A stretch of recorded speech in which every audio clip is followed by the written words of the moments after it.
Angie Carlisle is going to join us. She is with Flight Angels Roatan. She created Flight Angels Roatan. The second time she's been on. Angie, thanks for coming back. This weekend on Saturday from 8 until 5, Flight Angels Roatan will be in both the French Harbor and the Cox and Hull location of Eldon's. And when I say Cox and Hull, I mean the Isla Vista area, where people can buy food or buy litter, because this is very, very large expense with your program. Explain this to the casual observer out there, and explain why you started the program and how it actually helps the island. Okay. Thanks so much for having me, Keith, and Blue Wave Radio. I appreciate you having me on. It's super important to get the cats off the island. I started it 2 years ago. I noticed the huge overabundance of cats and kitties. They kept finding me. And I knew that there was not enough adopters on the island to be able to properly take care of these cats. So I started the program to be able to get them off of the island. I send them to the United States and a few to Canada to adopters. And these rescues, I have about 84 rescues through the United States that will take them. And they take them in, do any additional vetting that would be possibly needed, a few have needed surgery, whatever. And then they find families for them. They do all the vetting of the adopters for me. So it's easier for me to send them to a rescue than an adopter, because then I have to do the vetting to make sure they're good pet parents. But it's super important for the island because the cats kill animals. They kill rodents, which we like, but then they're going after the birds and the geckos. Also, a lot of people have their cats outside on the island. It's a huge risk for the cats. Cats get all kinds of parasites. They can get attacked by dogs. A lot of the diseases that they can get on the island are very terrible living. Cats on the island, the lifespan's about 4 years old out in the jungle. So we want these cats to be able to get off the island, have great lives off the island where they can be kept inside, be properly vetted. So the ecology of the island really also benefits by us getting them to the United States. Yeah, I mean, as a person who, kind of likes to keep things in balance, and I love cats, but there's a friend of mine, and he runs an animal shelter in California, and one of the things he was saying to me was, cats in the wild don't live long, because, and there's so many terrible things that can happen to them, but including the diseases, which it's not a good thing for the cats. And you don't know this because you're thinking, oh, they're just a kitty, they go outside. But in addition to damaging the environment by killing geckos and birds, including things like parrots and macaws, because cats can climb trees, they're a natural predator, but they don't have a predator that chases it. Also, it's just not a good thing to have sick animals wandering around making other animals sick. And you don't know what your animal's going to come in contact with, because they naturally seek each other out, though cats are a lot more private than dogs. So it's really a great thing what you're doing. He also told me that a cat that's been taken care of can live 14, 16 years or longer. Absolutely. Depending on the quality of care and also on the genetics. Yep. Now, I noticed behind you have one sleeping. It's cute. Yeah. And one upstairs, I think I can see a tail wagging. Yep. So this is going on again at Eldon's. This is the second time we've done this. It was a pretty successful event last time. Absolutely. I wanted to ask, I know we tried to do a gift certificate, buy at the counter, et cetera. Sometimes that worked and sometimes it didn't, depending on the person that was handling the register. Is it okay for people just to make cash donations while they're there at the event?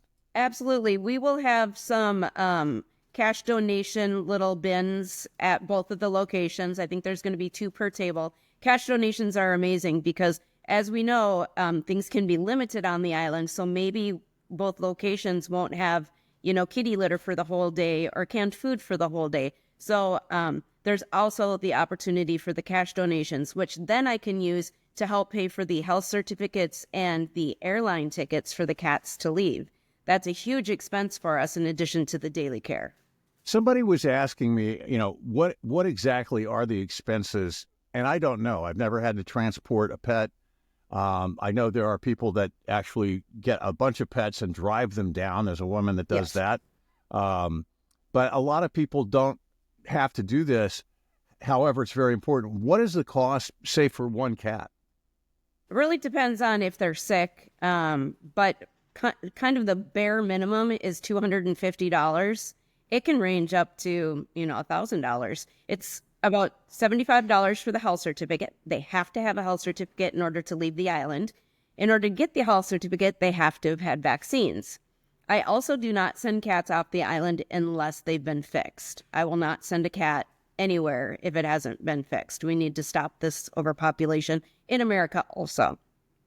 I also snap test them, and that is about $30 to snap test them. So just the vet care alone, you're looking at $150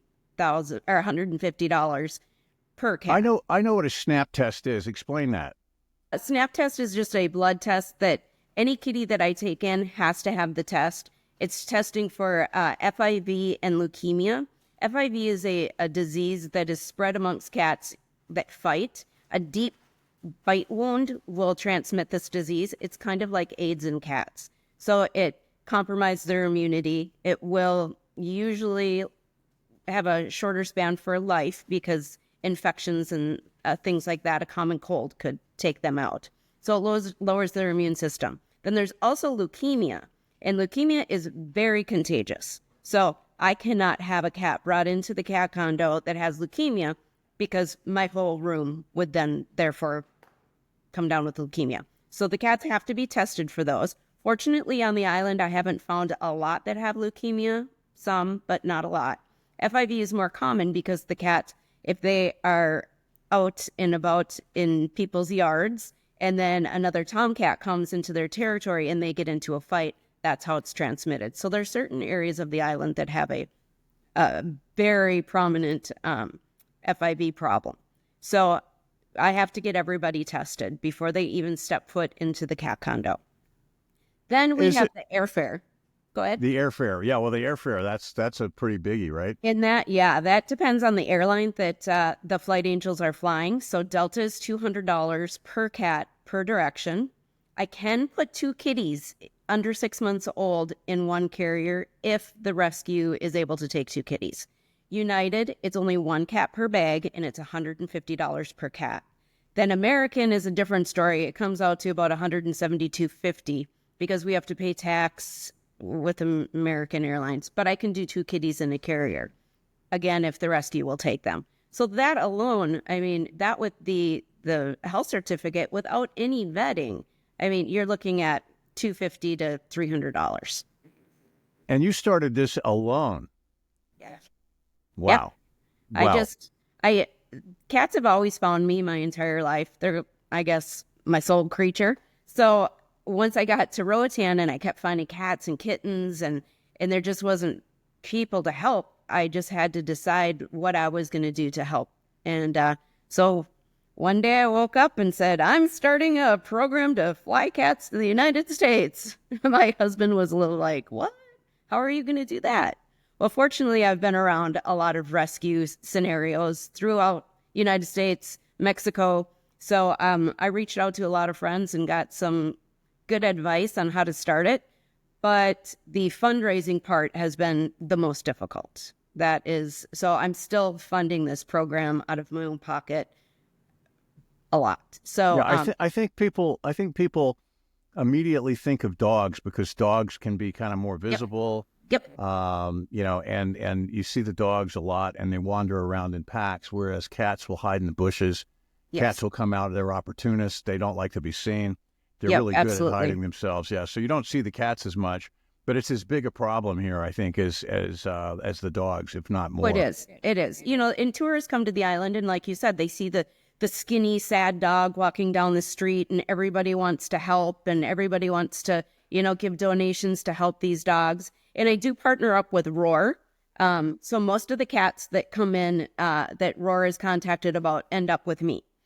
So we've built a really nice relationship. So they help me pay for vetting of those cats. And then I paid for the flight and the health certificates.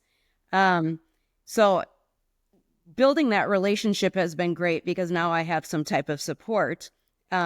and there's some place for the cats to go. So I try to be on social media as much as I possibly can to get the word out about cats. And, there are a lot of crazy cat ladies. I have people reaching out every single day, wanting to know about the program, wanting to buy the kitties. But now I just need people to reach out that want to donate.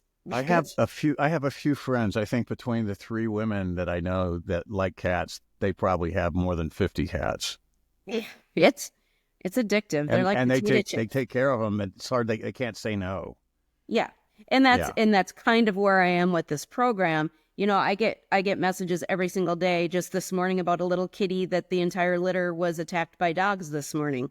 And this little tiny kitten, I mean, it's in really bad shape. So, and I have to decide, do the donation monies that I'm getting in, do I put them all into this kitten that is like 2 days old that I just don't think is going to make it?